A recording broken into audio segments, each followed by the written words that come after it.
2, 3, 4.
Good afternoon. Welcome to the Flutes of the Lowcountry. Not hearing me? How about this? Good. Okay. Let's start over. Good afternoon. Welcome to this recital given by the Flutes of the Lowcountry. The Flutes of the Lowcountry is affiliated with OLLI, the Osher Lifelong Learning Institute at USCB. Now you just heard the theme from Star Trek, The Next Generation, and that was written by Courage, Roddenberry, and Goldsmith and arranged by Kelly Hornbarger. So let's meet the flute players. You're gonna have to raise your hand because these are in alphabetical order. Okay. Josie Barrettism. And next up was Kathy Booth. Next up is Carolyn Christie. Now is everybody paying attention because there will be a test. Okay. Pam Cooper, Jacqueline Cotto, and Jackie Fisk. Erin Kropsky, Deborah Laser, Sherry Prosser, and I am Phoebe Stevens.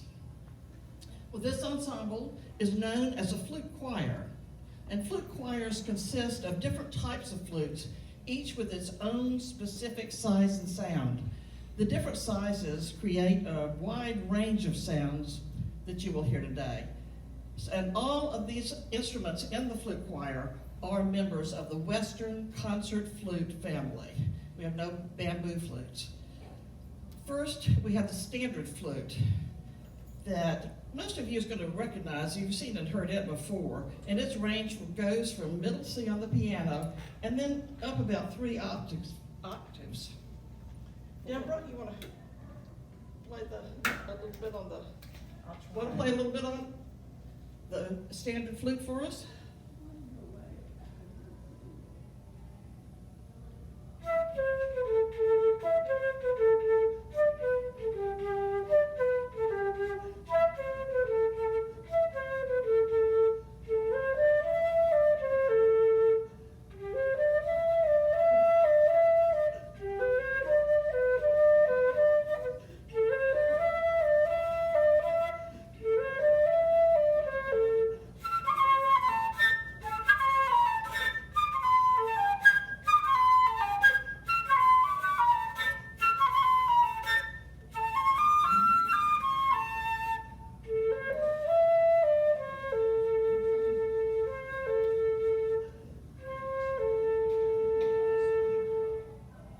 Thank you, Deborah, for showing us that.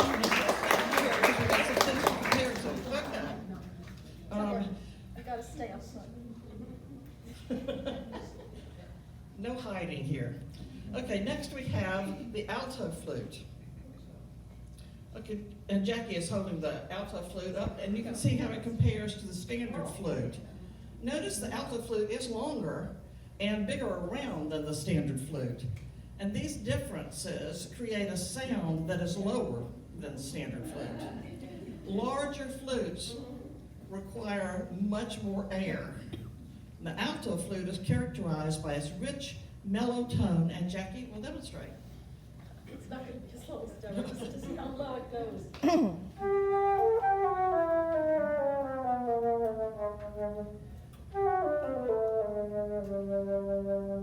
That's its slowest note. Okay, you hear the difference? Okay. For the musicians in the audience, you might be interested to know that the alto flute is a transposing instrument in the key of G, a perfect fourth below the written C, and it uses the same fingerings as the standard flute. Now, all of the flutes, other than the alto, are in the key of C. Okay, then we have a bass flute.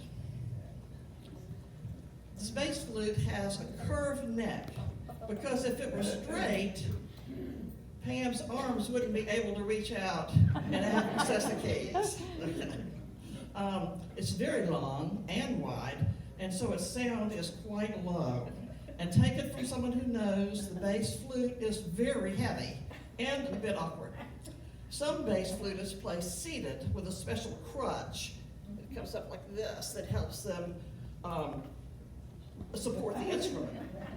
Pam, would you play some notes on the bass for us, please?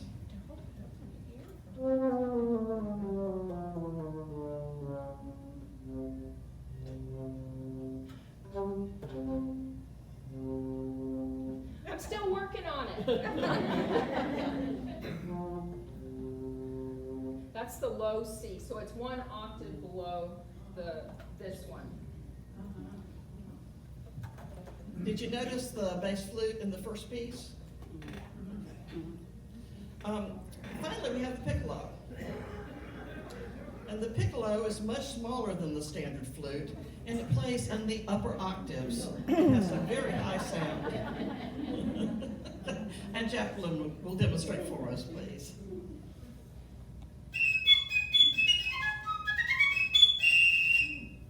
Stars and stripes forever. Okay, let's see what this sounds like when all the flutes come together. So here's a chord.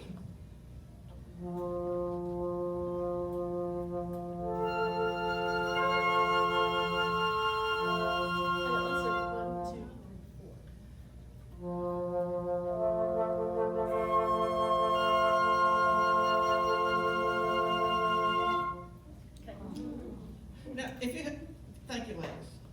If you have any questions about the flutes or the flutists, then we'll have some time at the end of the recital for a question and answer period. But for now, just listen to the different musical sounds made with all the flutes together. And now, what our flutists are going to present for you is the first movement from a piece called Of Wizards and Witches. This movement is called the Sorcerer's Spell and may give you an eerie feeling as the sorcerer weaves their spell. Who's the composer? Okay, I'll tell you now. The composer is Phyllis Abaddon Luke. What year? What time? I don't have that information, but they. Modern period. Oh, Modern. 2004.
from what you've heard so far.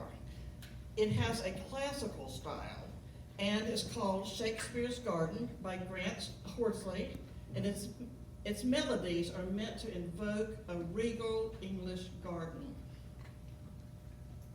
But it's a relatively modern piece. And it's a relatively modern piece. Thank you, Jackie.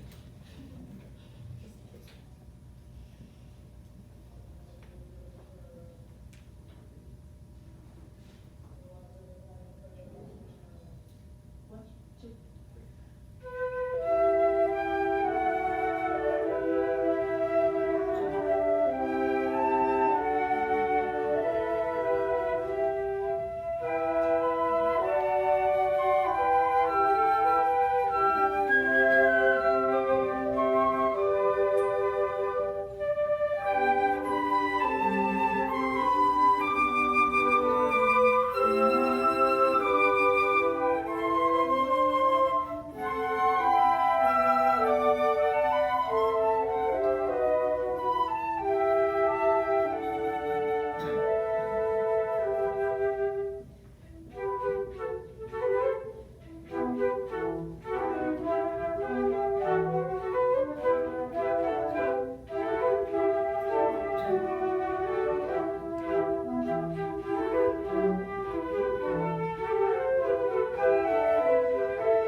Coming up next, we have another piece by the same composer, Grant Horse Lee. And this one, the title speaks for itself because it's called Tango. And everyone will be playing the standard flute on this and also dancing the tango at the same time. Oh, you decided not to do that? Okay, well, here's tango.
term beatboxing refers to a form of vocal percussion. For instance, we're trying to make sounds that mimic the sound of a snare drum or other percussion. I'll try one. Or sh, sh, sh, or ch, ch, ch. And so the flutes are now going to play Ravel's famous Bolero. And they're going to use beatboxing. And this piece is arranged by Chris Potter.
for a moment.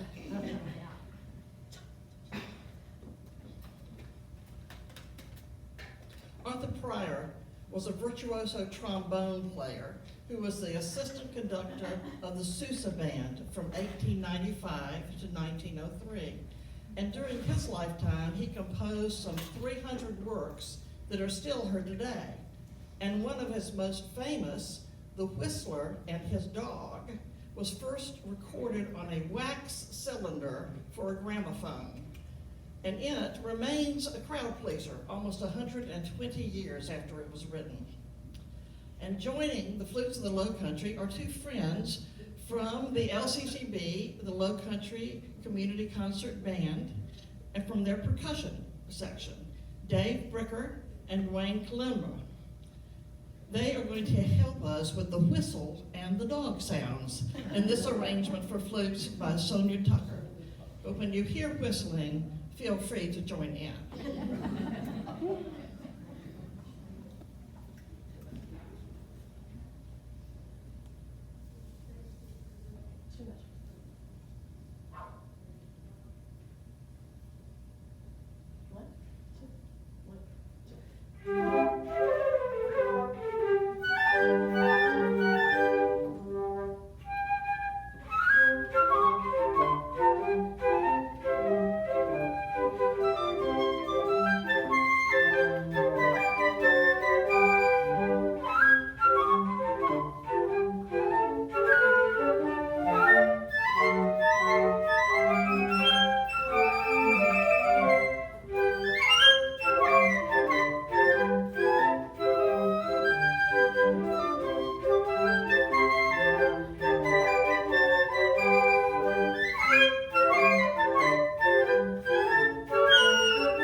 Summer, the members of this flute choir wanted to work on something that featured piccolos. And there's not a lot of music for piccolos only. But Jackie remembered that she had a fife and drum corps music group set that was compiled by Colonial Williamsburg Foundation.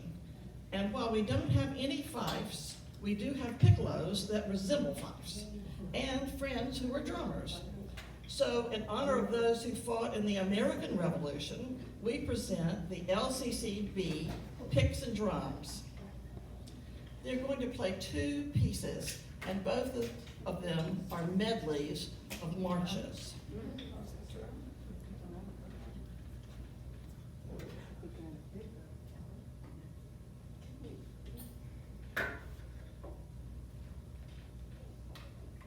Okay, let's do.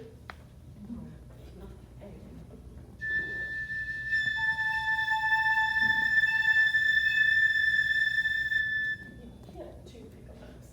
Okay, wasn't. Okay.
you for that, ladies and gentlemen. And while the flutists are setting up again, would you like to hear a little bit of flute humor? Let's see if I can find my joke. Okay, so two flutists are walking down the street, and no, that's not right. They were two flutes. Two flutes were walking down the street, and one turned to the other one and said, "Who was that cute flute I saw you with last night?" And replied the other, "That was no flute, that was my fife."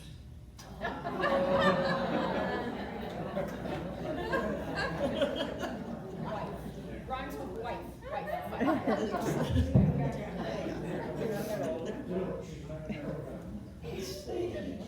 I know. Okay, well, finally, we're going to end with Salute to the USA, which is arranged by Ricky Lombardo. And Ricky Lombardo was a high school teacher for a high school band director.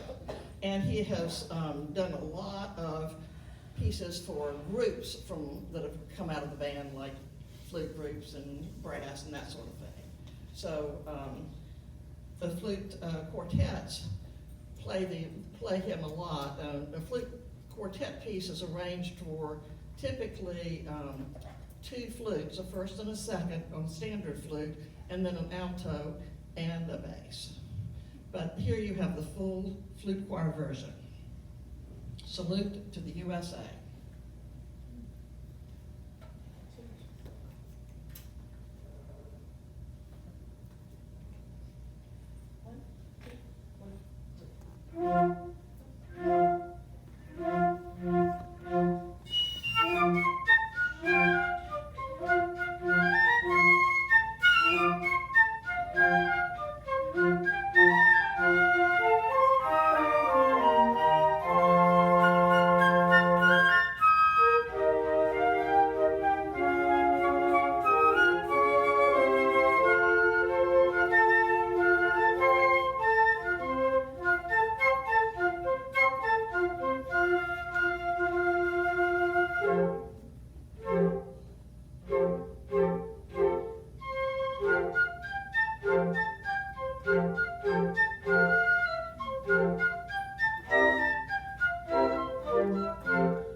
program?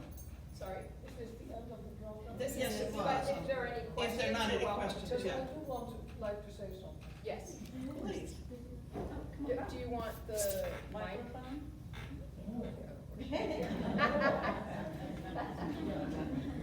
We really appreciate your coming this afternoon.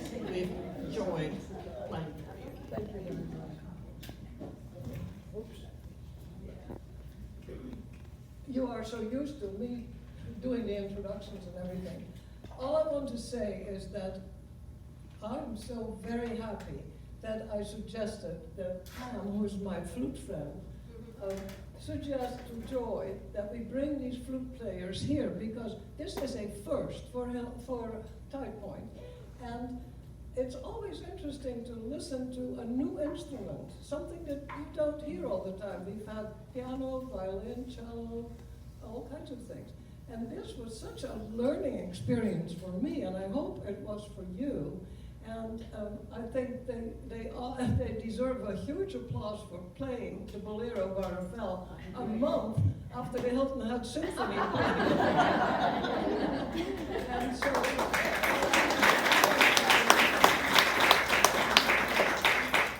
and thank you all for coming. I'm so happy we have so many people who have the curiosity to come, and also took the time before they're going to the symphony at 4 o'clock. Yes. So, thank you very much, and I know and I hope you enjoyed it.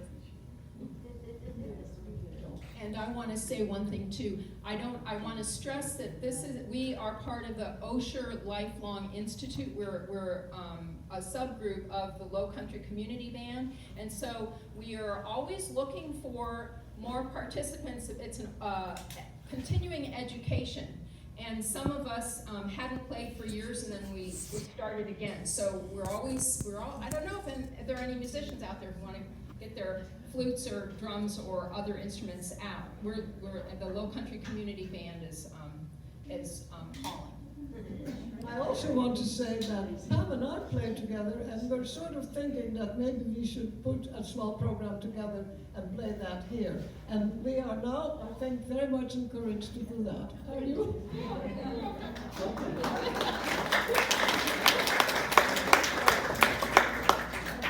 All right. Thank you. Thank you for your comments.